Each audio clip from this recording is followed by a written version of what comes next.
Alrighty, well, welcome everybody. Hello, this is today's training with Chicago Votes.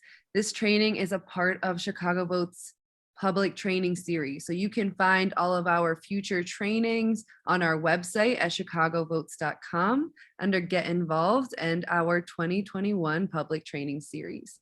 Our training series is meant to be a free resource to community members that hope to learn more about organizing and legislation in Illinois. All of our trainings are recorded and they are put on our YouTube page on chicagovotes.com, and that is where they are shared out.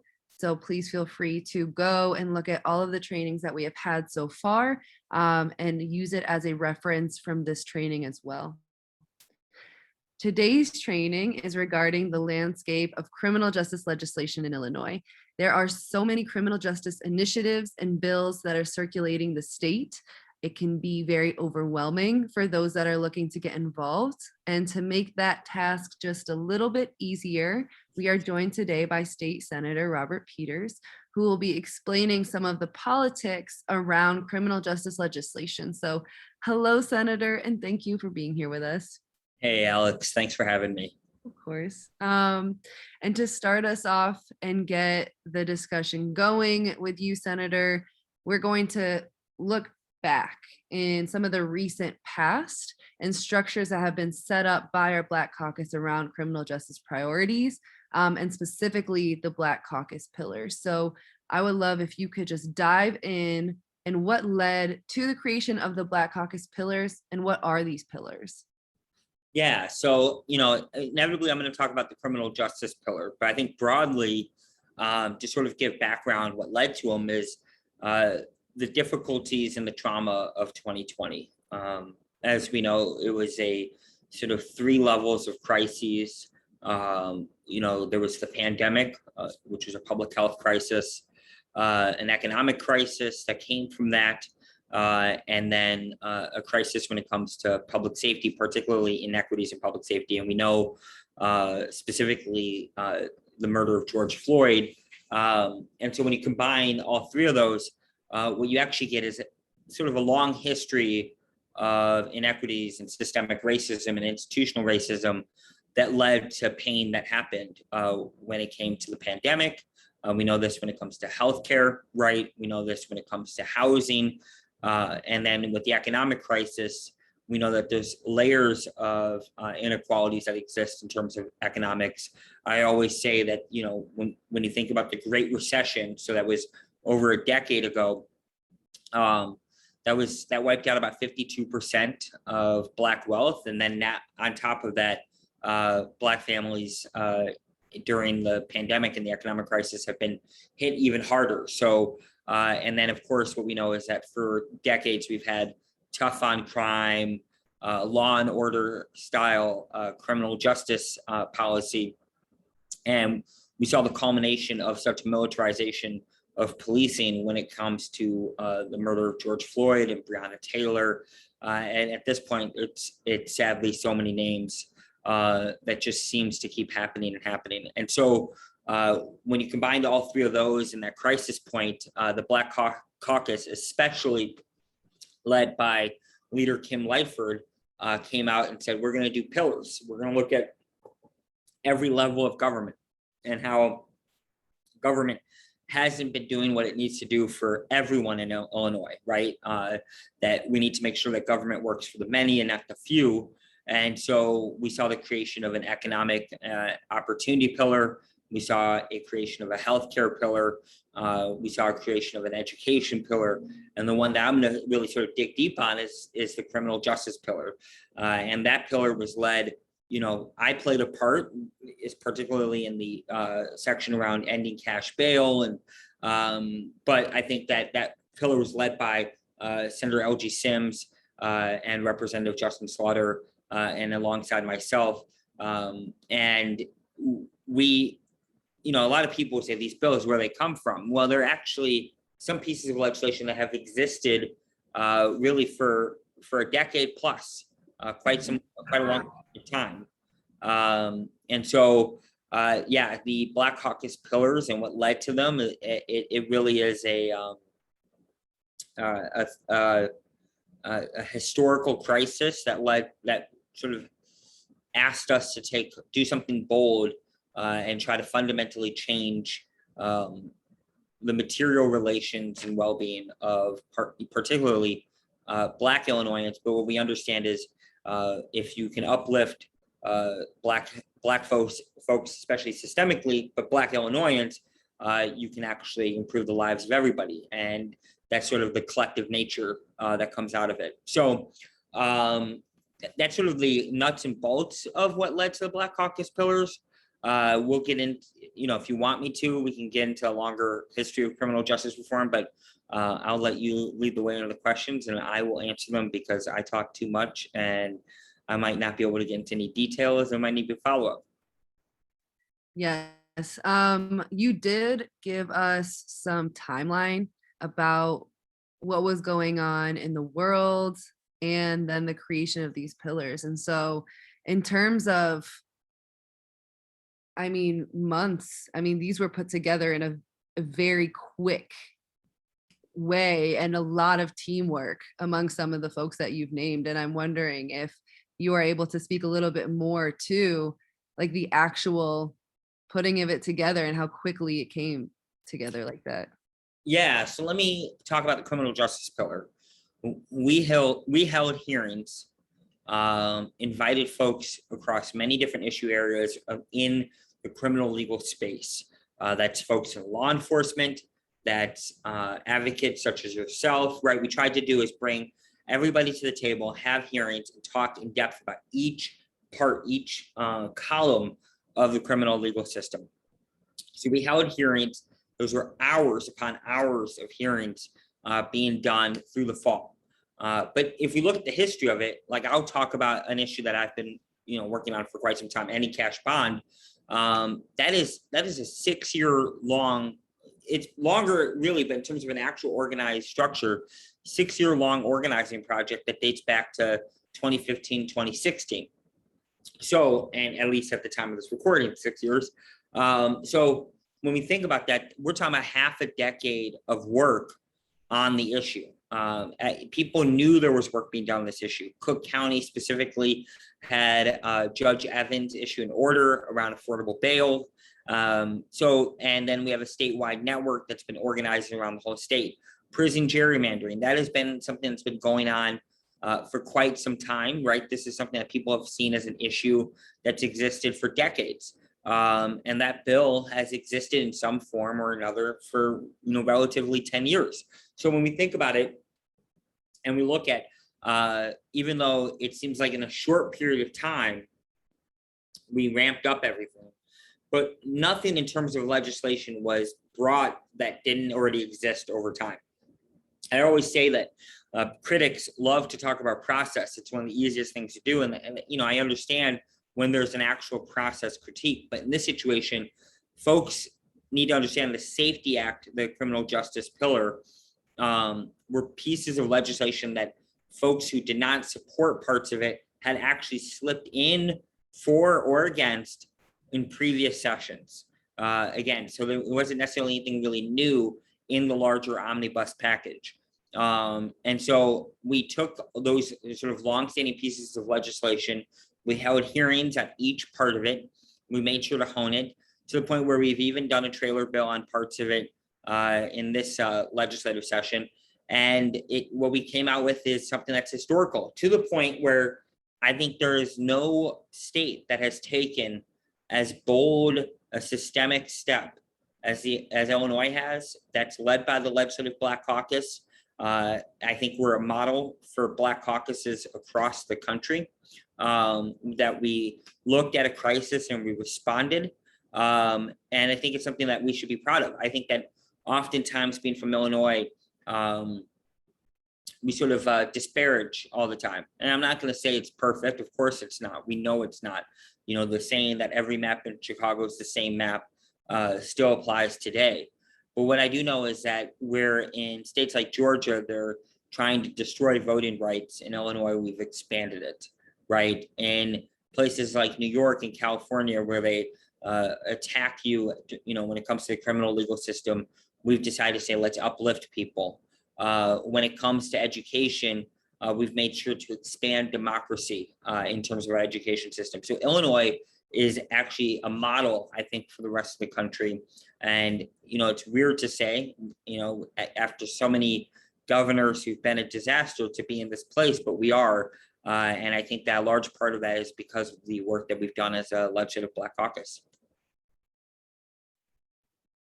Yeah, and speaking to, we took some time back, we looked in the past of what's been going on and the creation of these Black Caucus pillars, and you just uplifted and you said the Safety Act. And so I think that is maybe a new term, a new word. Many folks don't know the Safety Act. And so you spoke a little bit briefly, but I want to hone in. What is this? What is a part of it? Who was a part of it? And what's going on right now? Yeah. So before I even get to that, I'll just say this. Yeah, well, I'll get into some of the stuff historically when we talk about it a little bit later. I won't get into that right now. The Safety Act is an omnibus package. It included the first ever ending of cash bail. It included certification, decertification, which was something my predecessor, Attorney General Kwame Raoul, pushed. The next census will and next map will see the ending of prison gerrymandering. We have brand new use of force standards, particularly crowd control standards, so that there's not deadly use of force and abuses that happen when it comes to one-on-one use of force, and also in terms of larger crowd control standards. Those are just some parts of it, but those are large pieces of it. So when it comes to engaging with someone, making sure that they're not shot in the back, or someone's not locked up simply for being poor, or if a police officer has committed something abusive or violent, that they can't just get away with it, that there's some certification, decertification, accountability to it. And the idea that when you're locked up and incarcerated in prison, that you aren't used as a body to fill seats away from where you actually live and where you're from, which could be, whether that's the city of Chicago or Metro East or Springfield or Rockford, that you're counted from where you actually are from. And I think that those are huge, giant pieces of legislation, historic pieces of legislation. And there are things that existed before. And then on top of that, there was things that we were trying to get done. We have a task force on qualified immunity. Our hope is that task force meets. We're able to bring some changes when it comes to the qualified immunity, when it comes to that law and qualified immunity. But mostly what it is it's a large bill, and it's a large bill for, the good reasons, for important reasons, which is setting a standard for every state in the country to follow, and really pushing the boundaries of, I think, what people would say the expected, right? For so long, being pessimistic about what we can do to help people has been part of our political norm. And as I look at what we've done, I always feel like, I get asked, is this like a historic thing, or have you, is this landmark? And I always get a little, I hate that. I hate anybody telling me anything's landmark, because it shouldn't be, right? If you see an injustice in the world, or there's some injustice, you don't want to say that it's a landmark. I mean, you don't want to say it's like this big transformative thing, because in all honesty, it shouldn't be in the first place. And yet here we are, with things like the Safety Act being landmark. And it helped create momentum. We passed a bill to make mental health first responders something that you're seeing in the city of Chicago is a big fight. Well, that's going to be law of the land. Mental health first responders, behavioral health first responders, non-law enforcement. Law enforcement is not allowed to interfere. Is going to be law of the land January 1st of 2023. Expanding victim rights. This was in the Safety Act, but we're continuing to work on this and understanding that shared safety, we cannot let trauma beget more trauma. So we need to invest in victims' rights services so that folks who need to pay for a funeral or need time off and need health care can have it, particularly when experiencing a trauma, whether that's something as brutal and painful as a murder, or something as brutal and painful as sexual assault, or something as brutal and painful as experiencing a loved one who's, taken on a lot of hurt and pain. Those things are something that we expanded that's also in the Safety Act. And it's because we understand that when we talk about public safety, it cannot just be talking points. It can't just be mugshots, right? It can't be shallow things that aren't actually materially helping people. I think that what we've done as a caucus, what we've done as a state, is fundamentally focused on public safety and what it really means to have public safety. Even though it's not in the Black Caucus pillars, Senator Hunter passed a bill that helped move $300 million of housing funding to build more affordable housing, because what we know is if you don't have a roof over your head, that's an unsafe situation for everybody. Leader Delia Ramirez passed eviction ceilings for COVID, so that someone who's experiencing COVID hardship isn't stuck with their eviction lingering over them for the rest of their life. Because if you can't be able to find a place to live, a roof over your head, that's an unsafe situation. So fundamentally, we need to reimagine and rethink what it means to have public safety. And what we can also say is that the last 30 to 40 years has been terrible. It's been the worst public safety regime. Nobody who talks about tough on crime and punitive measures can really say that they're leading in making our community safer. And the other part about this is that if people believe that people are inherently violent, then what they're trying to really say is something that's racist. They're trying to say some people, wink, wink, are violent and we are not. And that's just not true. The violence is in the system and the institutions that exist. And if we're not lifting up people, we're not giving them a good school, a good job, a roof over their head, food on their table, then we're not going to actually make communities safer and make people safer. And if we don't focus on that, then we're just bullshitting. Then we're just afraid of actually making the tough decisions we have to make. And so for me, and I think for so many other people, fundamentally, not just with the Safety Act, but broadly with what we've done over the last 16 months, has been focused on actually trying to give people the things they need to live a safe and healthy life. Thank you. And I really appreciate, even though I framed the question as the Safety Act and the Black Caucus pillars, the expansion that you're bringing to the conversation about what are all of these other pieces beyond just criminal justice reform legislation that are a part of making that criminal justice reform legislation actually impactful and not just siloed. And so I think that is something that people really need to be thinking about moving forward. And before I take us into this conversation about looking forward in the future and what we're dealing with, is there anything else that you wanted to add to what we're going through right now in the present or the past? Yeah, I think everyone's aware that in 2021 we've talked a lot about crime. Crime keeps being brought up over and over again. There seems to be a return, to be very nerdy, it's like the return of the empire when it comes to tough on crime policies. And what I mean by that is the sort of return of the Willie Horton-esque response to things. And it's reactionary, and it's not going to do anything to actually help our communities.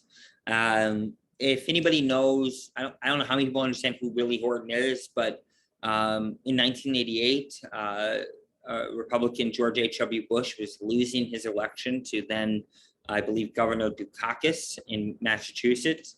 And an organization associated with George H.W. Bush put an ad out that basically was like, let me put this scary black man on TV, and played a dog, I wouldn't say dog whistle politics, it's a dog like speaker loud statement that was racist and played into some of the worst fears people have. And even though tough on crime and racism has existed before, the 1988 presidential, it was the first time it was really put on that type of national platform in such a manner to try to bring someone down who was trying to do good. And we've been living with that in our politics and in our policymaking for now over 30 years. And so as we've hit 2021, you can see that the sort of right-wing reactionaries are trying to get payback against sort of the Black Lives Matter movement. Mind you, this is very generational, but to get payback, and you just see attack over attack about criminal justice reform. Mind you, they attack criminal justice reform either with a failed talking point. They don't understand that it hadn't gone into effect when they did this talking point. They don't have any of the facts right. And what they're really critiquing is tough on crime, right? The critique anytime there's violence is really an attack on the status quo, right? So if someone's getting murdered or hurt today, we spend billions of dollars on a public safety department not to get that figured out or get that fixed.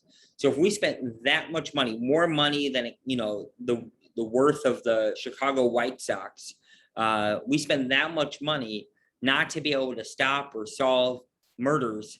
That's not an indictment on myself or my colleagues or anybody who's organizing on these issues. That's an indictment on the status quo, because we're just kind of throwing money and setting it on fire over and over again. So I think the real push here is, why is it that we spend all that money and yet South Shore is not nearly as safe as the North Shore, right? We need to make sure that that's equitable and equal no matter your zip code.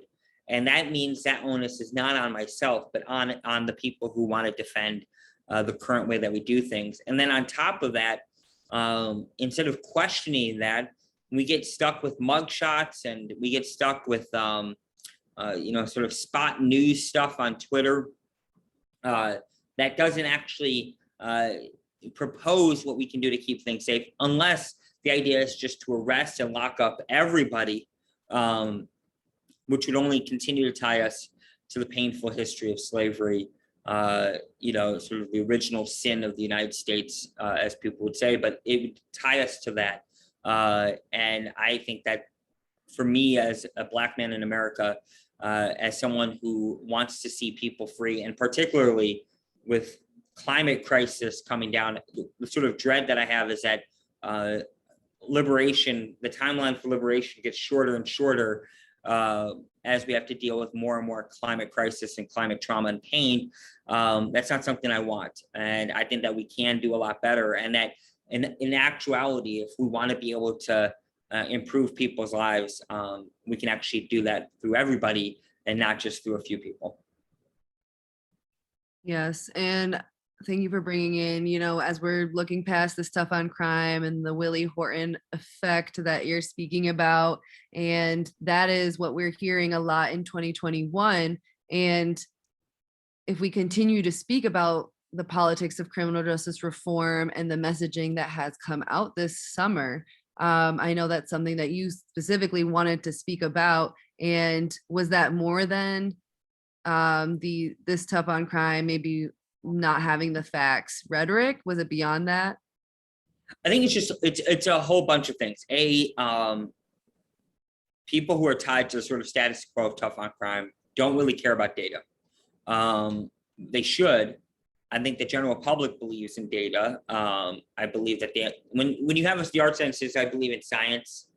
You should actually believe in science. And if data says that tough on crime policies don't actually make communities safer, and then that's rejected, I always say, well, these are the same people who say evidence-based solutions for education or healthcare. They always like to throw evidence-based, and then they throw it away when it comes to the criminal legal system. So there's that. Then the other part about this is that there's very clearly a political reactionary element here that is set up to reinforce sort of a right-wing politics. So you have people who are stuck to the status quo. There are people who are explicitly doing it for very, very political reasons. And when you combine those two, you have something very dangerous. To me, it's what we're in a battle in is the fact that there's something extremely barbaric. I think of January 6th, where when we think about crime, if you break into the Capitol in the United States, that's okay. That's for freedom. Clearly, when they talk about what's happening anywhere else, particularly in a city, a large city, it's often then taken as like, oh, we got to lock them up forever. And that just shows that there's a clear political element to the conversations about who is a criminal, who's allowed to be safe, and how that's allowed to be framed. And I think that if you're particularly, if you're a Democrat, but if you do not tie yourself to that ideologically, you should then not buy into the statements being made around public safety. They are not legitimate. It's hypocritical, and I think it's dangerous, and it scares me. It fundamentally scares me. We don't talk about the white guy who did set off a bomb in Nashville, and he killed himself. The guy who just this week tried to set off a bomb, I believe, at the Library of Congress, if I'm correct. So he tried to set off a bomb. January 6th, all these things we seem to like not talk about nearly as in depth. And yet we're spending most of the summer talking about Chicago's violence, and not in a way that's at all healthy for anybody. And remember, the important part is people don't necessarily want to solve violence. A relative privileged few just don't want it in their community. And they also don't want to be embarrassed by it. And I think that for many of us, we would actually like to solve violence and not put a blue wall up of segregation, because that's not going to do anything for anybody. Did I answer that? You can't let me, I'm just rambling, I just ramble. No, I want to get all of the free flowing, everything that's coming out. This is the good stuff. And so speaking about the rhetoric that's coming out this summer is in Chicago about Chicago's violence. And is there anything in particular specific that you've seen that you want to uplift? Any specific rhetoric that is used about the violence in Chicago that is really not in line with this idea of public safety that we should be moving towards? Yeah, I mean, I think the idea is that there's a whole host of data that exists. For example, if you are having trouble with healthcare and you're a young man, you're more likely to commit violence. So let's just look at the past 16 months. Been a pandemic. It's been a healthcare disaster. So we know that's a thing that's happened. We know that violence in Chicago is not actually isolated on its own. This is an issue that's happening across the country.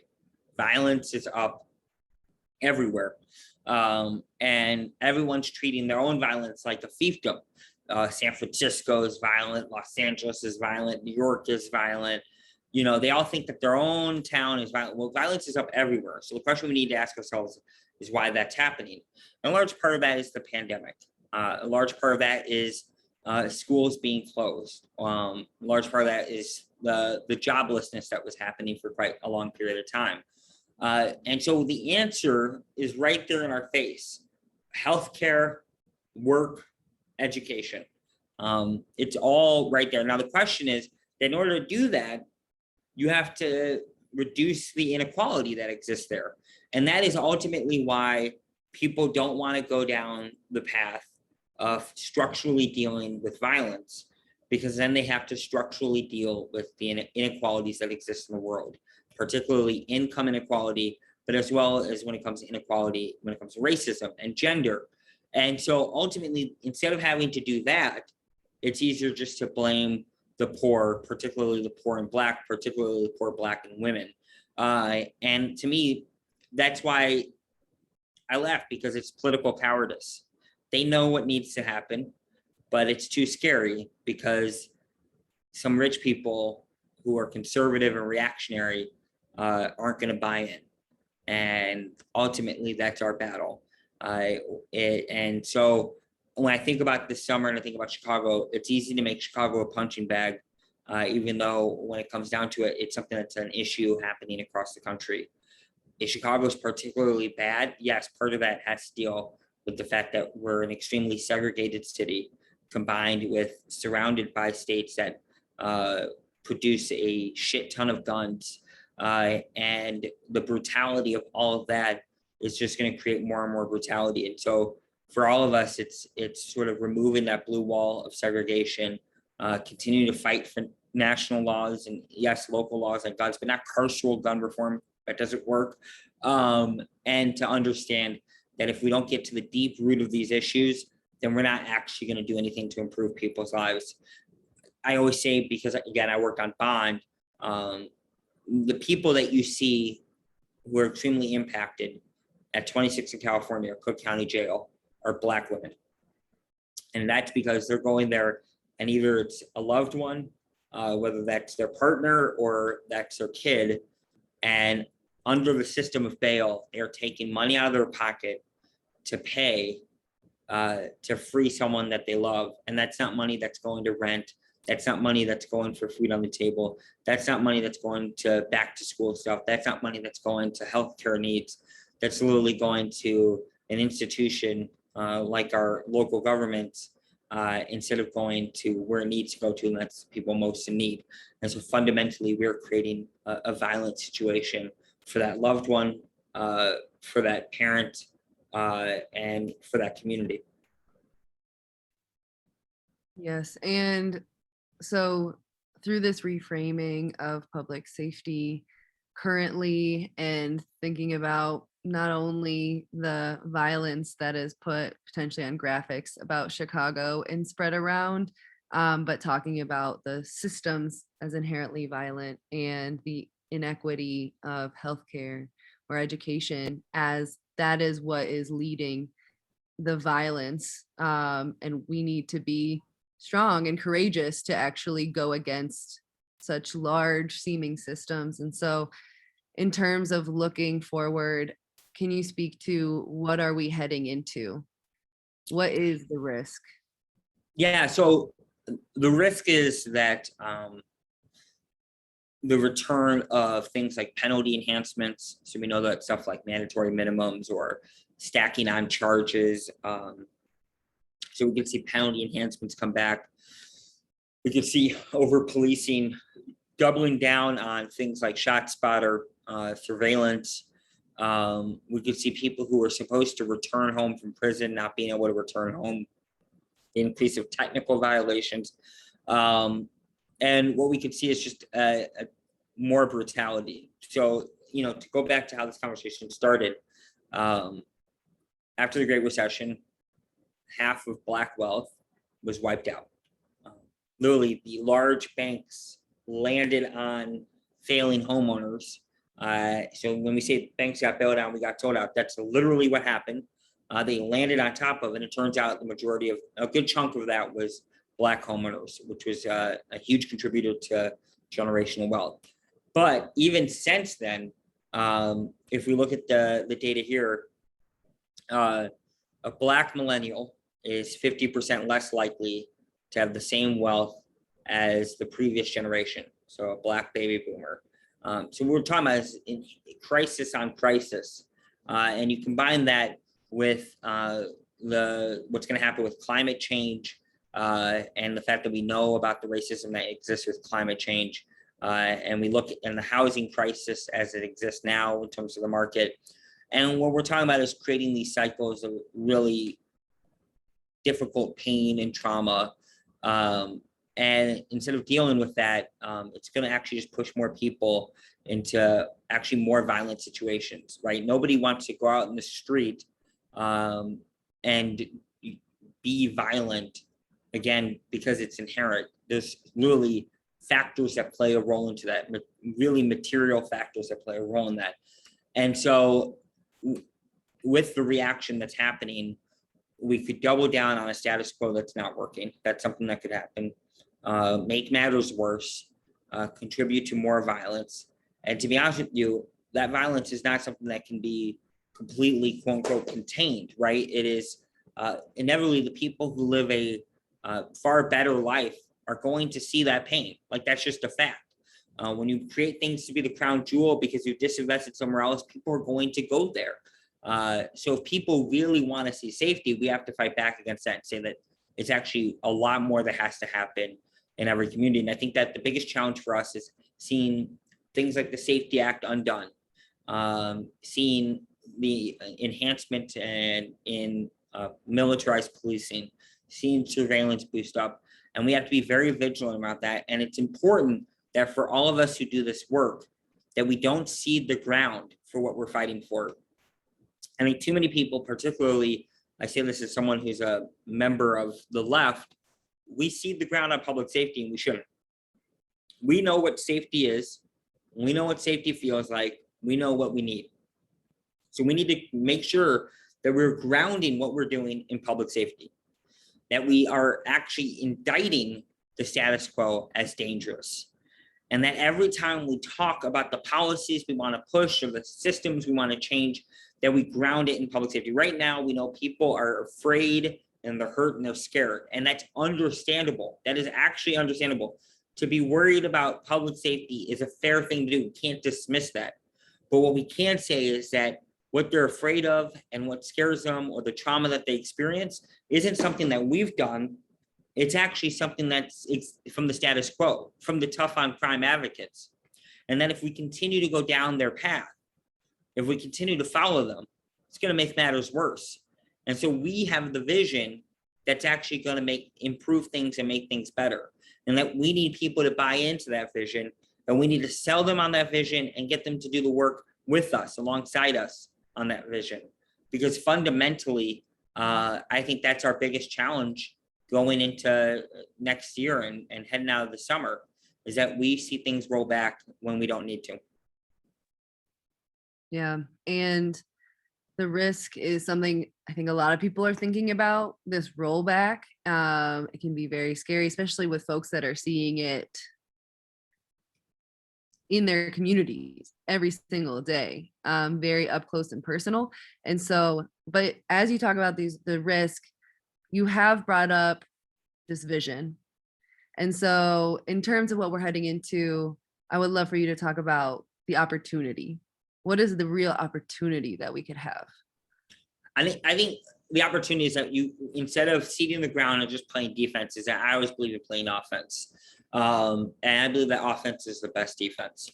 So if you look at folks, particularly members of the far right, and you look at the last 30 years, they didn't just try to defend things that they did. They just kept going, right? So if we look at, like, I'll give you an example. Now in the criminal legal system, let's look at voting rights. They just keep doing new horrible things when it comes to voting rights in this country. And we constantly feel like we have to fight back to defend what we've got or to hold on. And I think that especially in a state like Illinois, we're triple D state, super majorities. And I know this, I should be nonpartisan, I guess, I don't know, but we have a lot of opportunities. We need to keep going. Keep putting out bold pieces of legislation, keep working them, and keep making the case that these are fundamentally about improving public safety. And so I want to make sure that I'm protecting the ending of money bond. And I also know that what I'm going to do is keep going at this system. And if they want to try to focus on the thing I just did, well, they're going to mess up and not realize the thing I am doing. And that for all of us, we need to keep going at it. And I will debate anybody. I say this as the legislator, but I think for all of us organizing on any stage about public safety, and I will go right at them. You got to be ruthless. I am of the ruthless mindset.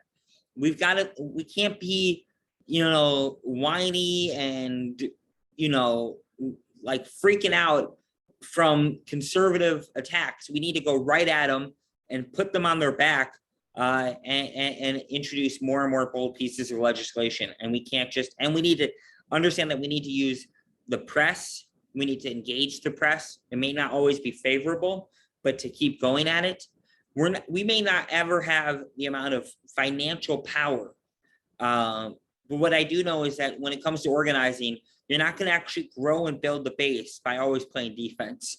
You grow and build the base by continuing to be offensive and forward thinking. So when I think about what's happening, next year, I think about how we've got to consider things like decriminalizing sex work. We've got to think about things like you guys have the bill around judges and structural racism. We've got to think about each part of the criminal legal system. We got to expand when it comes to housing. We need to not only build more housing. I do believe that because homeownership is so important in America, that it's a generational wealth tool. We need to continue to build more housing, but we also need to make sure that we're managing those rents, and we're making sure people have a place to go. And it would be great in this country if we had social housing and the federal government can get off its butt and make that happen. But we need to keep pushing on housing. We need to keep pushing when it comes to education. And we need to keep putting these things out there, and we need to keep framing them all under one umbrella, which is public safety for all. And so to me, as we come out of the summer where we've taken a lot of hits in terms of reactionary attacks on the criminal legal system and the changes that we're trying to make, is instead of sitting there and being mad, down the dumps, or too frustrated, is to say, in the foul language I like to use, fuck you, here's what we got, and put more out there and say, if you want to do this and you want to go to battle, we're ready to go to battle. And we got an army that's organizing and working together to get these bold things done. Definitely. And to end us for our training today, we have a question that we had received. And I think that it's something that you were just speaking to about how do you communicate these issues with the status quo, with conservative legislators and people that don't see the issue that way. Are you able to get that across with your peers that are more conservative? And I think from what I just heard, it's very go for it. Don't let anyone stop you. But is there more beyond that? Yeah. So, I mean, look, I think my general rule about this is always build relationships with people. There are people who fundamentally disagree with me, but I will try to build a relationship with them. And in that, there might be a time in which they might agree with me on an issue. So I'm going to make the ask, right? You always got to make the hard ask. Every one of my colleagues know this. They know this when they do fundraising. You don't do call time and don't make a hard ask, right? You know that when it comes to fundraising for your organization, you've got to make the hard ask. So I always say, build relationships, make the hard ask. There might be a time in which you might get agreement, and to understand that, yes, sometimes you have to negotiate your bill, right? You have to say, we're starting at A, but we're going to get to our B or our C level. As long as you know that you're doing that with the buy-in of the people that brought you that piece of legislation, right? That, to me, it's important to be able to, come to you all at Chicago Votes and say, hey, this is something that I think we got to change. And if you buy in on it, then I know that I can move forward with it. And then I know that, okay, well, the next bill we're going to do is to advance this to that next level. So we did civics education in prison, and the next bill we did the following year, or following, supposed to be following 2 years later, was expanding that to IDJJ, right, to juvenile justice department. So what we know is that you're constantly in that state of keep going, keep pushing, and keep putting these in line with your values, and keep organizing with people. The other part is the importance of a roll call. Don't assume anybody's answer. When you make the hard ask, is you got to mark it down on your roll call sheet. Nothing passes in Springfield without 30 and 60 and 1. And that means 30 in the Senate, 60 in the House, and 1 signed by the governor. You can, at the end of the day, I think you can organize and push around an issue, but you're organizing and push around an issue to get your 30, 60, and 1. And so whatever you put forward, even that bold thing that keeps pushing things forward, it's to push and to tell those who are opposed to it, I'm going for my 30, and I'm going for that 60, and I'm going to get that 1 signature signed to make it law. And it's on them to say, I'm going to stop you. And you know what? May organize power. And when those two sets, or actually the power is organized, when those two sets of powerful things come together, may the best and most powerful one win. And I will say, as I feel, for me, I'm supposed to be the organizer under the dome. I'm ready for that game, ready to do it. And, I'm a bit competitive. I think that comes out, So if someone tells me that it's not going to get 30 votes, or I'm not going to get 30 people to sign on to a roll call sheet, I'm going to go ahead and try. I'm going to go out to try. And, if it doesn't work this time, I'm going to keep trying and keep pushing. And I think it's about making sure that people focus on that it's relationships, right? You have to have relationships. It's knowing maybe there's an issue that you can get somebody unexpected that you didn't expect to support it. That's fine. That happens all the time. That you understand that people are going to disagree ideologically. I said things that I will disagree with a lot of people ideologically on, and I still will feel like I got to build a relationship with them. I think a good organizer understands deep down the power of relationship building. And then it's also just the sheer numbers. Anything done in Springfield, you need 30, 60, and 1. So relationships and strategic thinking in terms of how you can get people bought in help you get your 30, 60, and 1. And once you get that, you should be able to pass the bill. And if you have 30, 60, and 1, you're not able to, well, that's why you have organized pressure. And inside and outside, you apply the pressure you need to be able to get that 30, 60, and 1 on the board. Thank you so much, Senator Peters. So today, folks that were with us the whole time got to go in the past with us, go through the creation of the Black Caucus pillars, dive into what the Safety Act is, and really think through what is the narrative and messaging around public safety that is being pushed specifically around Chicago this summer. And what does that mean looking forward for the politics of criminal justice legislation and the risk that we are definitely looking at, but also the amazing opportunity and vision that we are creating together and pushing forward. So if you did miss some of this training, please know that it will be on our YouTube page, the Chicago Votes YouTube page. Again, all of our trainings are on our website at chicagovotes.com, and you can get involved with us in many other ways as well. And if Senator Peters inspired you and you have questions to follow up, please do follow up with us at chicagovotes.com. Thank you so much, Senator Peters, for being here. Thanks, Alex, and thanks, Chicago Votes. And I'm excited to try to work on that 30 to 60 and 1 with you guys. So, all righty, and have a great night, everybody, and have a great weekend.